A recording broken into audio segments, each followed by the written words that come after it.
আকিমিস সালাতা লিদুলুকিশ শামসি ইলা গাসাকিল লাইলি ওয়া কুরআনাল ফাজর ইন্না কুরআনাল ফাজরি কানা মাশহুদা।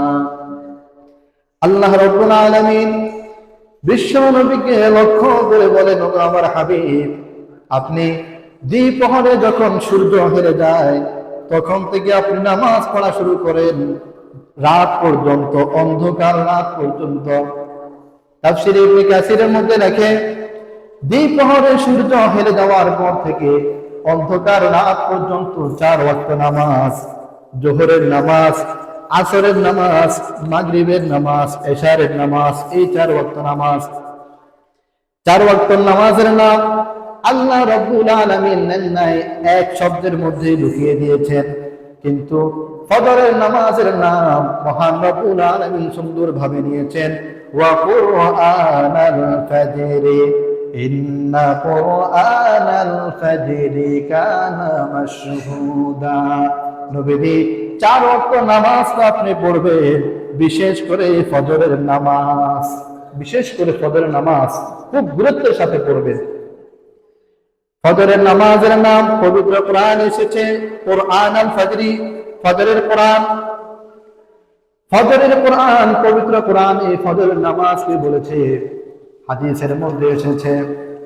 এই আয়াতের ব্যাখ্যায় তাফসীর তাওজীহুল কোরআনের মধ্যে আল্লামা তাকি উসমানী লেখেন, ফজরের নামাজের সময় আসমান থেকে জমিনের মধ্যে অসংখ্য ফেরেশতা অবতরণ করে, যারা দিনের বেলা মানুষের পাহারা দিবে, দিনের বেলা পৃথিবী পাহারা দিবে। দিনের বেলা পৃথিবী পাহারা দেওয়ার জন্য অসংখ্য ফেরেশতা আসমান থেকে ফজরের ওয়াক্তে জমিনের মধ্যে আগমন করেন। হাদিসে আল্লাহর নবী বলেন, ইয়াতাআকাবুনা মালাইকাতুন বিল-লাইলি ওয়া মালাইকাতুন বিন-নাহার ইউসাল্লুনাল ফাজর।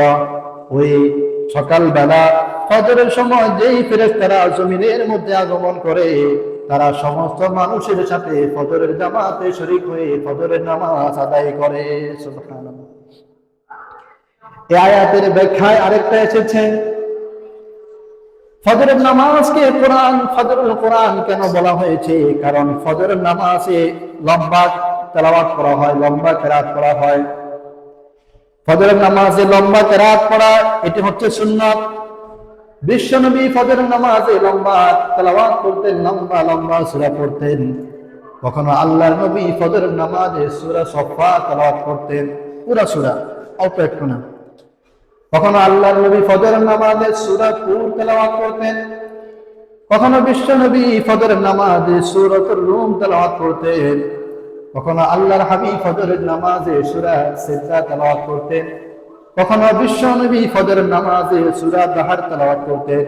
কখনো আল্লাহর নবী ফজরের নামাজে কম পক্ষে 100 আয়াত পরিমাণ ফজরের নামাজে বিশ্বনবী তেলাওয়াত করতেন, অনেক লম্বা তেলাওয়াত।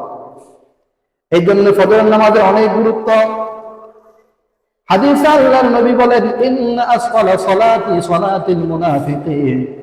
এই পৃথিবীর মধ্যে 2টা নামাজ এমন আছে যে 2টা নামাজ মুনাফিকের জন্য অনেক কষ্টদায়ক। নবী বলেন, সালাতুল ইশা ওয়া সালাতুল ফজর। 1 নম্বর নামাজ হচ্ছে ইশারের নামাজ, আর 2 নম্বর নামাজ হচ্ছে ফজরের নামাজ। ইশারের নামাজ রাত্রে, গভীর রজনীতে, রাত্রিতে ইশারের নামাজ পড়া হয়। এই জন্য মুনাফিক ইশারের নামাজ পড়তে চায় না। আর ফজরের নামাজ ঘুম থেকে উঠার পরে পড়া হয়, এই জন্য মুনাফিক ফজরের নামাজ পড়ে না। নবী বলেন, উম্মত ওয়ালাউ ইয়ালামুনা মা ফীহিমা লাআতাউহুম হালওয়া। আমার উম্মত যদি জানতো ফজরের নামাজ জামাতের সাথে আদায় করলে কি পরিমাণ সওয়াব, তাহলে আমার উম্মত হামা জুড়ে দিয়ে মসজিদে এসে ফজরের নামাজ আদায় করত। সুবহানাল্লাহ। ফজরের নামাজ আদায় করলে কি পরিমাণ সওয়াব। 1 নম্বর হাদিসে আল্লাহর নবী বলেন, মান সাল্লা সালাতাস সুবহি ফাহুয়া ফি জিম্মাতিল্লাহ। যে ব্যক্তি ফজরের নামাজ মসজিদে এসে জামাতের সাথে আদায় করবে, আল্লাহ রাব্বুল আলামিনের জিম্মাদারিতে এসে চলে যাবে। সুবহানাল্লাহ। এই হাদিসের ব্যাখ্যায় আল্লামা ইমাম কুরতুবী লেখেন ফি আমানিল্লাহি ওয়া জাওয়ারিহি, যে ব্যক্তি ফজরের নামাজ জামাতের সাথে আদায় করবে আল্লাহ রাব্বুল আলামিন তাকে এবং তার পরিবারের সবাইকে নিরাপত্তার চাদরে আবৃত করে দেন। সুবহানাল্লাহ। তার কোনো বিপদ আপদ হবে না।